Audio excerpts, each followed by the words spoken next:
రుద్రారం గ్రామ ప్రజలందరికీ నా నమస్కారం. నేను స్కూల్లో వంట చేసిన 4 సంవత్సరాలు. మా భర్త చైర్మన్గా చేసినప్పుడు స్కూల్లో ఎవరు వంట చేయడానికి ముందుకు రాలేదు మా ఊరంతా. నేను ఒక్కదాన్నే 120 మందికి వంట చేసి పెట్టిన. పిల్లలకు నేను ఎలాంటిగా ఏ డబ్బులు ఆశించకుండా నా ఇంట్లో నుండి రోజు 1000-1200 ఖర్చు పెట్టి నేను పిల్లలకు 120 మందికి పిల్లలకు భోజనం పెట్టేదాన్ని.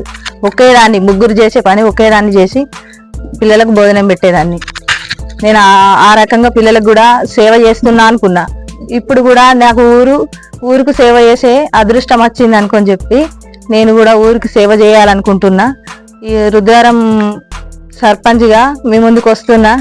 నాకు మీ అమూల్యమైన ఓటు వేసి నన్ను గెలిపించి నన్ను సర్పంచ్గా చేసి మీ సేవలన్నీ నేను చేయాలి, ఊరు సేవ చేయాలని నా కోరిక.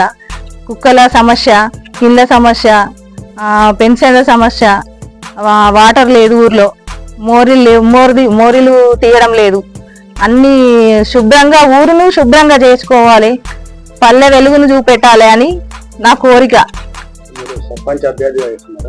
అవును సర్పంచ్.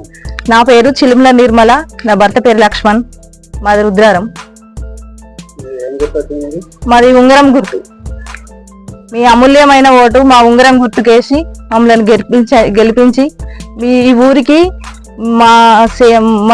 మేము సేవ చేసుకున్న భాగ్యం నాకు కావాలని కోరుకుంటున్నా. నేను మీరు సర్పంచ్ ఎన్నికైతే గ్రామాన్ని మీరు ఏ విధంగా అభివృద్ధి చేస్తారు?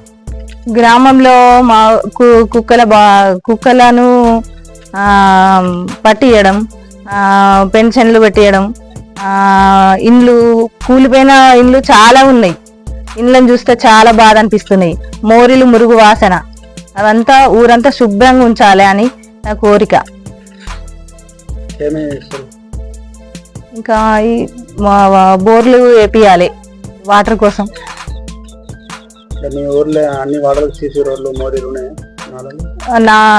నాలాలు లేవు, సీసీ రోడ్లు కూడా తక్కువనే ఉన్నాయి.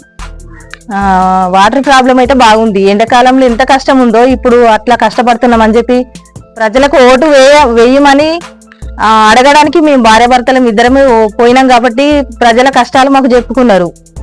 2-3 రోజుల నుండి చెప్తే మాకు తెలిసింది ఇప్పుడు. అందుకే మేము ఖచ్చితంగా సర్పంచ్గా గెలవాలి. మీ ప్రజలందరి అమూల్యమైన ఓటు మేము అందుకొని మేము ఊరికి సేవ చేయాలన్న కోరిక చాలా నాకు బాగా ఉంది. మిమ్మల్ని గెలిపిస్తాం, మాకు ఇల్లు రాపియండి, మాకు వాటర్ సప్లై చేయండి, మాకు మోరీలు శుభ్రంగా చేయండి. దోమలు బాగున్నాయి.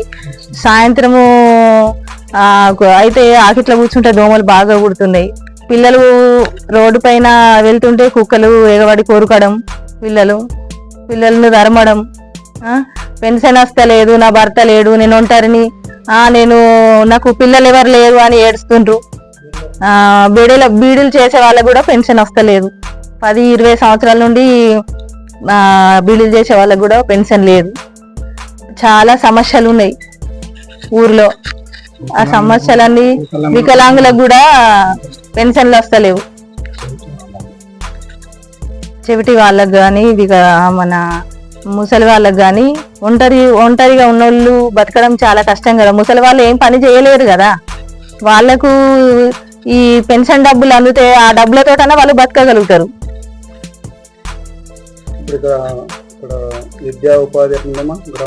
గ్రామంలో విద్య ఓకే. టీచర్లు కూడా మంచి టీచర్లు. మా school HM Ranganatha Sharma, mandal MEO sir చాలా హెల్పింగ్ నేచరు. అందరూ సార్లు కానీ ఊర్లో ఎవరికైనా అనారోగ్యంతో ఉంటే కూడా సార్లు కానీ మేము కానీ అందరికి ఏదో ఒక తోచినంత సాయం కూడా చేస్తాం. హాస్పిటల్ ఏం లేవు మాకు. హాస్పిటల్ అంటే హాస్టల్ లేవు. హాస్పిటల్ అంటే ఆశా వర్కర్లు రోజు ఉంటారు. ఇప్పుడు మీ గ్రామంలో పారిశుద్ధ్యం ఎలా ఉంది? లేదు, నీట్గా లేదు, అస్తవ్యస్తంగా ఉంది మొత్తం. అక్కడ గ్రామ పంచాయతీలో ఊడ్చే వాళ్ళు లేరు. చెత్త వేయడానికి ముసలి వాళ్ళు చెత్త బండి దగ్గరికి వెళ్తే ఆ బుట్ట తీసుకొని ట్రాక్టర్లో వేసే వాళ్ళు కూడా లేరు. సరిపడంత సిబ్బంది ఉందా, లేకుంటే సిబ్బంది ఉండి వర్క్ చేయట్లేదా? సిబ్బంది ఉండి కూడా వర్క్ చేస్తలేరు. సిబ్బంది ఉన్నంత వరకు ఉన్న వాళ్ళతోటన్నా వర్క్ చేపియాలి కదా, వాళ్ళు కూడా చేస్తలేరు. అంటే మీరు ఇట్లాంటి గ్రామ సమస్యల మీద ఇంతకుముందు మీరు ఏమైనా సేవా కార్యక్రమాలు చేశారా? సేవా కార్యక్రమాలు అంటే నేనేం చేయలేదు, గ్రామంలో ఏం చేయలేదు. ఇప్పుడు మాత్రం ఊర్లోకి వెళ్తే సమస్యలు తెలుస్తున్నాయి కాబట్టి ఖచ్చితంగా నేను సర్పంచ్గా గెలవాలి, ఈ కష్టాలన్నీ తీర్చాలి ప్రజలయ్యని నాకు పట్టుదల కలిగింది. సర్పంచ్ కనుక గెలిస్తే, మొన్న చొప్పదండి రమేష్ కొడుకు క్యాన్సర్ వచ్చి చనిపోయిండు. వాళ్ళు బర్రెని కట్టేసుకున్నారు. బర్రె కట్టేసుకున్న టాయిలెట్లా ఆ బాబును గడ్డి వేసి పడుకోబెడితే చాలా బాధ అనిపించింది నాకు. నేను గనక సర్పంచ్గా నన్ను గెలిపిస్తే, నా ఊరు ప్రజలు నన్ను సర్పంచ్గా గెలిపిస్తే ఒక ఫ్రీజర్ కొనియాలన్న నా కోరిక. నేను కంపల్సరీ గెలిస్తే నేను ఫ్రీజర్ ఖచ్చితంగా నేను కొనిస్తా. అది నాకు ఎప్పటి నుండో, నేను సర్పంచ్ అయినా కాకుండా కొనియాలన్న ఆశ ఎప్పటి నుండో ఉంది. ఆర్థిక ఇబ్బందుల వలన నేను కొనియలేకపోయినా, ఇప్పుడు సర్పంచ్ అయితే మాత్రం నేను ఖచ్చితంగా అది కొనిస్తా, నేను హామీ ఇస్తున్నా. మా గ్రామానికి ఇస్తా. ఫ్రీజరు కొనిచ్చిన తర్వాత ఇంకోటి అంతిమ యాత్ర బండి కూడా కొనాలన్న రథం కొనియాలన్న కోరిక కూడా ఉన్నది నాకు. అది కూడా దాతల సహాయంతో కొనిస్తా. అది కూడా ఒక ఫ్రీజర్ కొన్న తర్వాత అంతిమయాత్ర బండి కూడా కొనియాలని ఉంది నాకు, దాతల సహాయంతో.